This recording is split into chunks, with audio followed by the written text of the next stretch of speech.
Andina,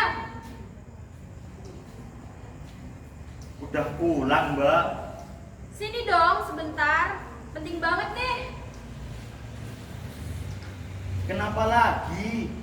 Tadi Mbak pergi gitu aja. Dan sekarang pulang-pulang kita bicara penting. Din, untuk kali ini aja kita bicara dengan kepala dingin ya. Ini tolong dibaca.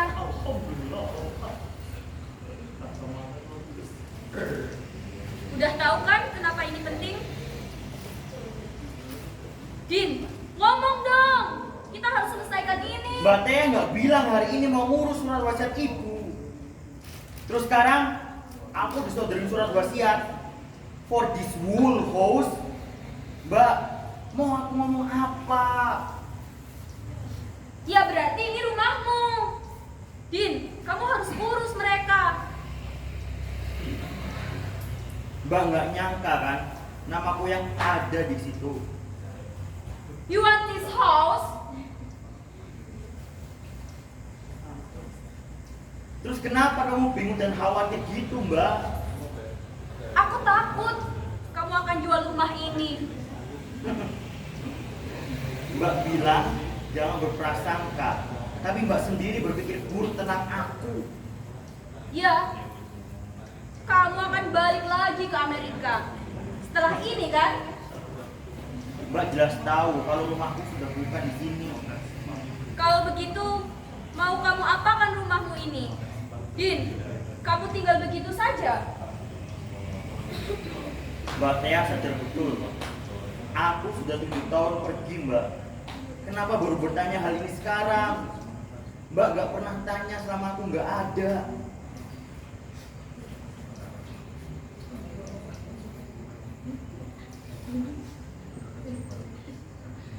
Mbak sendiri akhirnya akan meninggalkan rumah ini. Kamu benar, Din. Ini juga waktunya untukmu dan Mas Wira buat menjalani hidup baru. Kamu juga tahu pekerjaan kami lebih dibutuhkan di tempat lain. Pekerjaan yang membutuhkan Mbak atau Mbak yang butuh pekerjaan? Din, jangan mulai ngaco deh Loh, ngomongnya. bener kan? You never get out from this house. Dan akhirnya setelah ibu mati, Udah dong, kamu gak capek kita berantem terus dari kemarin? Kuburan ibu masih basah. Kalau ibu masih di sini, ibu pasti nangis lihat kita nggak bahagia.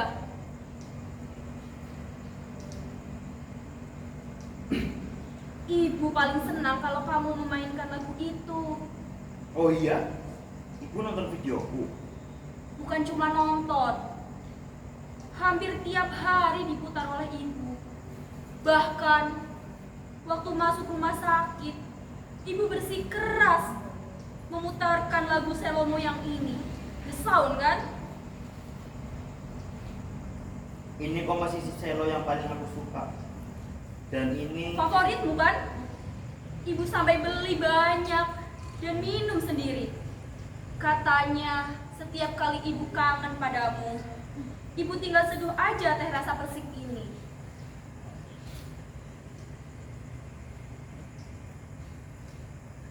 Aku sama Mas Wira udah nentuin tanggal pernikahan. good for you. Apa? 27 Juli. Kamu datang ya? Ulang tahun ibu. Mas Wira setuju dengan tanggal itu. Bahkan ibunya Mas Wira yang minta tanggal itu. Pas tahu kalau itu ulang tahun ibu. Katanya biar mudah untuk diingat. Terus Mbak akan langsung pindah. Iya, Agustus awal kami sudah harus di Palangkaraya. That must be nice. Working and living in the same place with your husband. Semoga ya. Mungkin bisa membosankan juga karena setiap menit bertemu. Tapi nggak tahulah, doakan yang terbaik ya, ya Din.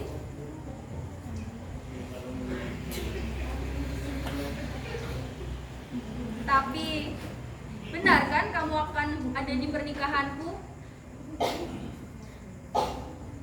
Sekarang di dunia ini aku cuma punya kamu, Din. Oke, aku datang. Terima kasih, Din. Aduh, kok nangis sih Mbak? Jangan nangis dong. Aku senang. Aku nggak nyangka kamu mau datang ke nikahan aku. Ya masa nggak datang sih? Kan Mbak ngundang aku barusan. Terus kalau nggak diundang kamu nggak bakal datang. Ya enggak.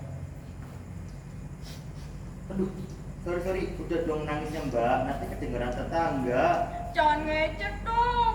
Habis Mbak ini aneh. Tadi datang merengut, galak, bingung ngomongin surat wasiat ibu. Lalu baik-baikin aku minta datang ke nikahan. Terus sekarang nangis. Ini minggu yang gila, Din. Kamu tahu itu. Ini juga minggu yang gila untukku Mbak. Menurutmu apa aku nggak sedih ketika aku datang pas ibu akhirnya nggak ada? Ibu pergi sesaat setelah aku baru mendarat di sini loh. Apa aku harus nunjukin kalau aku hancur berat ke semua orang? Kan enggak Mbak. Aku udah capek sok kuatin. Jadi kalau aku nangis begini, biarkan. Toh nggak tiap bulan aku nangis. Lagian aku nggak marah tadi, cuma bingung. Ya marah tuh kamu. Aku nggak marah, aku juga bingung kali. Nggak ada angin, nggak ada hujan, tiba-tiba dikasih rumah. Dan itu rumah yang Kamu benar-benar nggak mau tinggal di sini lagi. Apa karena aku jahat sama kamu ya? well, growing up, you kinda mean to me, but we were kids. Kita juga udah dewasa sekarang. Ngapain mikirin itu lagi? Din, aku serius nih.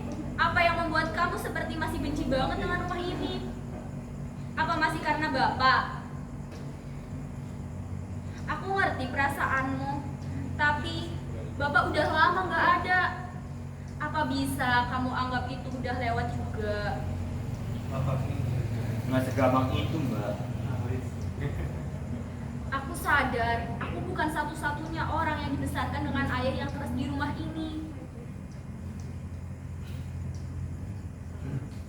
Tapi Mbak harus tahu, rasanya sangat menyakitkan ketika aku harus tumbuh sebagai anak yang lebih rendah, lebih buruk, lebih tidak beruntung Mbak. Kamu ngomong apa sih? Kamu kuliah di luar negeri, dapat beasiswa, kamu hidup mandiri, kamu cantik, kamu punya karir sukses. Apa yang rendah, buruk, dan tidak beruntung dari semua hal itu? Semua itu nggak menjamin Bapak dan Ibu akan menerimaku seperti mereka menerimamu. Dan aku ini ganteng Mbak, bukan cantik. Aku dibiarkan pergi. Bapak dan Ibu nggak mau berurusan denganku. Lalu seketika setelah meninggal, mereka memaksa aku kembali. Kenapa mereka nggak minta aku kembali saat mereka masih hidup? Dit, jika saja kamu tahu apa yang Bapak dan Ibu lakukan selama kamu pergi. Hidup mereka tentu lebih tenang dan bahagia. Rumah ini tak sama setelah kamu pergi. Seperti ada lubang yang tak kunjung bisa diisi kembali. Seperti luka yang tak kunjung bisa sembuh walau sudah coba diobati. Bagaimana bisa Mbak? Aku lebih baik lenyap daripada bikin kecewa orang rumah. Din, yang aku tahu Bapak dan Ibu punya satu kesamaan. Jelas terlihat di depan mataku. Bapak mungkin masih marah sampai 1 bulan setelah kamu pergi. Tapi setelahnya, ia lebih banyak terlihat murung. Ia tidak secerewet biasanya. Ia bahkan tidak banyak mengajakku bicara seperti dulu. Pandangannya kosong. Jelas ada kesedihan tak terbendung di matanya. Saat Bapak kritis, Bapak nggak berhenti memanggil namamu dalam tidurnya. Sementara Ibu lebih beruntung. Selama hidupnya masih bisa mendengar suaramu via telepon dan menonton. Walau hanya lewat video. Saat di rumah sakit, Ibu nggak berhenti menanyakan keberadaanmu. Saat sadar maupun saat ia mulai gak mampu bernapas sendiri. Semua itu aku yang melihat, aku yang merasakan. Aku lihat betul data empirisnya di sini, Gin. Kalau kamu pikir kamu adalah anak yang gak dilihat dan gak diterima oleh bapak dan ibu, aku rasa kamu mulai berpikir gak adil. Cinta mereka padamu seakan jauh lebih besar sampai keberadaanmu di rumah ini seperti tak ada artinya. Are you saying saying that all of this mess is because of me. Aku nggak bilang gitu. Tapi terdengar seperti itu, Mbak. Bapak dan ibu sayang kamu, Din. Itu yang aku tahu. Itu yang aku lihat.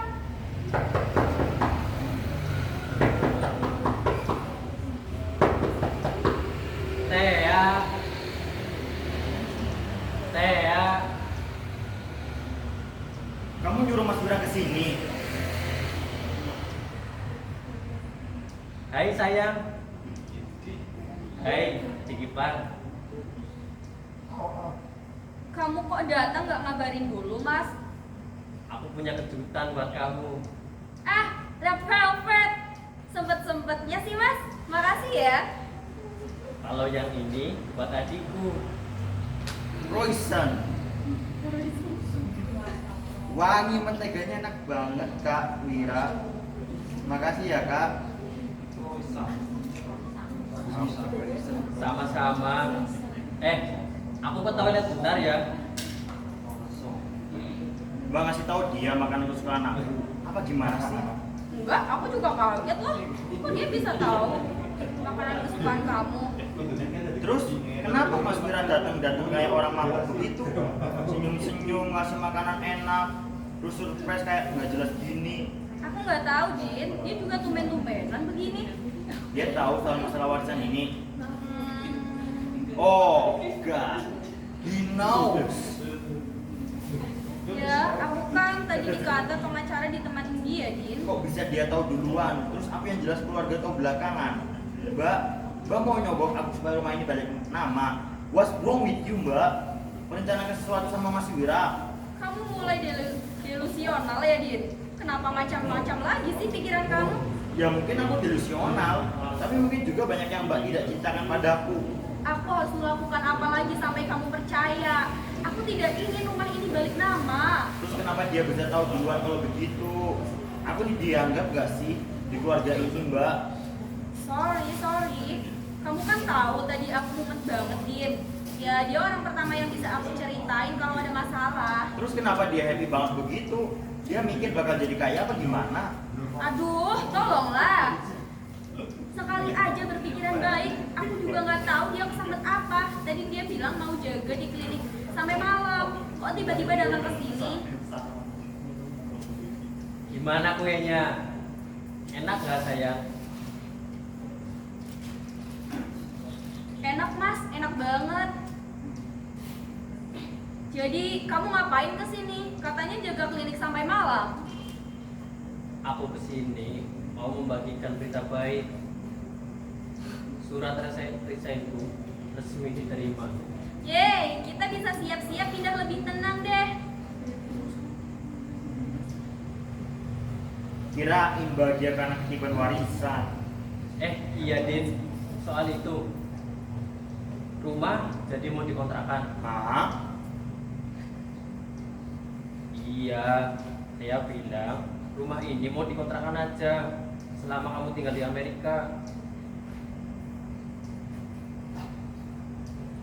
Mbak bilang ke dia rumah ini mau dikontrakin. Waktu dia tanya nasib rumah gimana, aku tuh bilang ke dia, nggak tahu, mungkin aku akan kontrakin rumah kalau dia nggak mau ambil rumah ini. Kok bisa sih kamu jawab kayak gitu, Mbak? Asal banget. Aku belum baca surat wasiat ibu terus kamu udah nentuin gitu aja. Sorry, aku blank banget waktu dia nanya begitu tadi siang. Aku nggak tahu harus bilang apa. Mbak, aku mau terima rumah ini. Kamu serius? Kamu yakin? Mbak, untuk sekarang this is the least I can do. Kamu nggak ambil rumah ini karena terpaksa kan? Dari awal aku baca surat itu, aku ingin sekali dengan mudah menerimanya, Mbak. Tapi banyak hal yang berkecamuk di hati dan pikiranku sebelum menjawab pertanyaanmu tadi siang. Apa yang kau alami di rumah ini? Orang-orang yang kurindukan yang tinggal di rumah ini. Buatku lebih mudah ketika aku lupakan semuanya. Tapi nggak bisa. Rumah ini yang membentuk siapa kita dengan pahit dan manisnya, Mbak. Tapi kamu bilang kamu udah nggak mau tinggal di rumah ini. Aku cuma ingin Mbak tahu, aku punya niat baik untuk menerima rumah ini. Aku menerima bahwa Selain aku bisa tinggal di sini kapanpun tanpa bayar sewa, aku nggak bisa menolak apa yang sudah ibu berikan padaku, Mbak. Pada kita, ini satu-satunya hal yang bisa kulakukan untuk ibu dan untukmu. Aku jadi lebih lega. Lega karena kamu bisa meninggalkan rumah ini dengan tenang. Lega karena kamu bisa pulang dengan hati yang damai. Aku harus mengalah, Mbak. Aku nggak bisa terus-terusan marah. Capek. Makanya, jangan ngajak berantem terus. Tea, aku masih di sini loh. Maaf, kami ngobrol lama ya? Kalian lagi sibuk ya?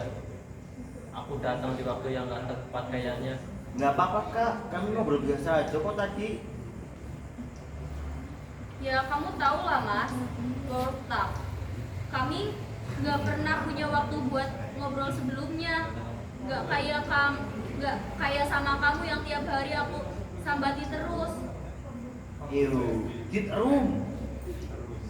Ngomong-ngomong mas, aku udah sampaikan ke Din tanggal nikahan kita. Dan dia bilang dia ingin main selo di nikahan. Wah, seneng banget aku. Akhirnya bisa nonton kamu main selo. Terima kasih, Din. Ini sangat berarti buat kami berdua. Berarti kamu akan udah balik ke Amerika. Musim konser belum akan mulai sampai September. Jadi aku masih punya waktu untuk merapikan rumah ini, Kak. Dan tentu ikut bersedia untuk pernikahan mbakku ini. Kalian nggak lapar? Makan yuk. Aku traktir untuk menandai kalau hari ini hari yang spesial. Yuk. Ikutkan, Din. Mas duluan aja ke mobil nggak apa-apa, nanti kami nyusul. Kamu baik-baik saja kan, Din? Pembicaraan kita hari ini ternyata berat juga ya, Mbak. Perasaanku masih campur aduk. Soal tadi, aku minta maaf ya, Mbak. Aku udah marah dan berpikiran macam-macam sama kamu. Aku juga minta maaf ya, aku terlalu keras sama kamu hari ini. Kamu nggak usah ikut pergi nggak apa-apa. Tapi baca ini sampai selesai. Kalau sudah siap, tanda tangani surat-suratnya.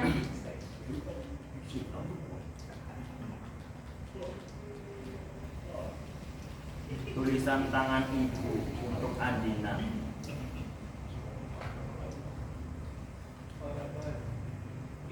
Cello Concerto in E minor oleh Elgar. Andina tersayang, maafkan ibu dan bapak tidak bisa menemani sampai ujung karirmu. Saat membaca surat ini mungkin ibu dan bapak hanya bisa mendengarkan musikmu dari alam lain. Ibu selalu percaya kamu akan pulang ke rumah ini, rumah yang ibu dan bapak berikan kepadamu, yang ibu dan bapak percayakan sepenuhnya kepadamu. Ibu dan bapak tidak berharap apa-apa padamu, Din. Karena buat ibu dan bapak, Din selalu memberikan kebahagiaan, jauh atau dekat tak masalah. Yang penting ibu dan bapak tahu kamu aman dan bahagia dimanapun kamu berada, Din. Maafkan ibu dan bapak tidak bisa mencegah kepergianmu dulu. Kenyataan bahwa ibu dan bapak tidak bisa meredam amarah bapak, meredam amarah dan kekecewaanmu yang membawamu pergi jauh dari rumah ini. Maafkan ibu dan bapak tidak mampu membuat rumah ini menjadi tempat pulang, Din. Ibu dan bapak ingat bagaimana kamu selalu menghindari pembicaraan waktu ibu dan bapak minta kamu untuk pulang. Kami akui sedih rasanya berpisah denganmu. Tapi kami menerima bahwa kamu butuh keutuhan dirimu dan kamu butuh ketenangan batin. Jika kamu sudah siap, terimalah rumah ini kembali, Din. Di rumah ini kamu mengenal selo dan menghidupkan kembali apa yang telah lama mati di dalam diri saya. Luka batin itu biarlah sembuh dan berikanlah masa depan yang baik untuk rumah ini. Seperti kamu memberikan masa depan yang jauh lebih baik untuk selo. Terima kasih telah menerima saya sebagai bapakmu, Theo sebagai kakakmu, dan tentu menerima ibu sebagai ibumu. Terima kasih telah membuat hidup bapak sempurna dan sempurnalah tugas Bapak di dunia. Mainkanlah lesyengnya oleh Shane. Jika kamu rindu Bapak, karena Bapak akan selalu ada bersamamu. Yakinlah bahwa Bapak pulang ke harapan Bapak Ibu dengan damai. Dan Bapak berdoa agar kamu, Iren, Andina dapat berpulang dengan damai dan jawamu ke rumah ini. Terima kasih Ibu dan Bapak, kau telah selalu membersamai kami.